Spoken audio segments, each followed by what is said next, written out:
সিকিম পাহাড়ের পর এবার লাগাতার বৃষ্টি ভুটান পাহাড়ে। ভুটান পাহাড়ের জল নেমে বন্যা পরিস্থিতি তৈরি হয়েছে জলপাইগুড়িতে।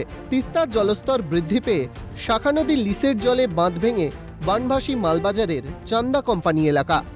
জলমগ্ন বহু বাড়িসহ ওয়াসাবাড়ি চা বাগানের একাংশ। ক্ষতি হয় চাষের জমিও। উদ্ধার কাজে নামানো হয় বিপর্যয় মোকাবিলা টিমকে। সেনাবাহিনীর ক্যাম্পের নিকটে হওয়ায় পরিস্থিতি সামাল দিতে নামেন জওয়ানরা। এদিকে টোটগাঁও এলাকাতেও জল ঢুকে পড়ে। आप देखिए यहाँ पे आप देख सकते हो यहाँ पे देखिए प्रशासन को क्या मुश्किल से गुजरना पड़ रहा है लोगों को। ये हम चाहते हैं कि हम मीडिया के थ्रू मतलब बहुत आगे तक जाना चाहिए ये बात। না সবাইকে হ্যাঁ খাদ্য দিয়েছে, সবাই মোটামুটি খাবার পেয়ে খুবই আনন্দিত হয়েছে।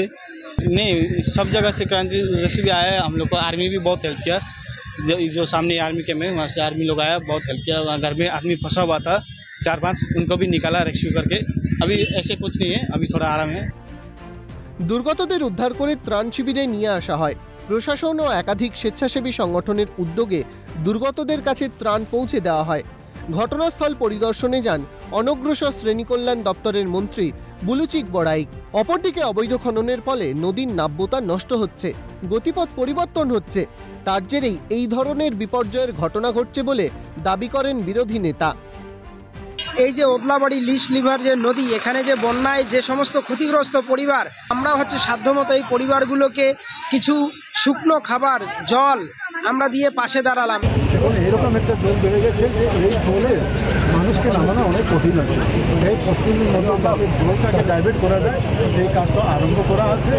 যখনই একটু জলটা একটু ডাইভার্ট হয় অন্যদিকে চলে যাবে, তারপরে এইখানে যাতে কাজ करा जाए से व्यवस्था कर दी।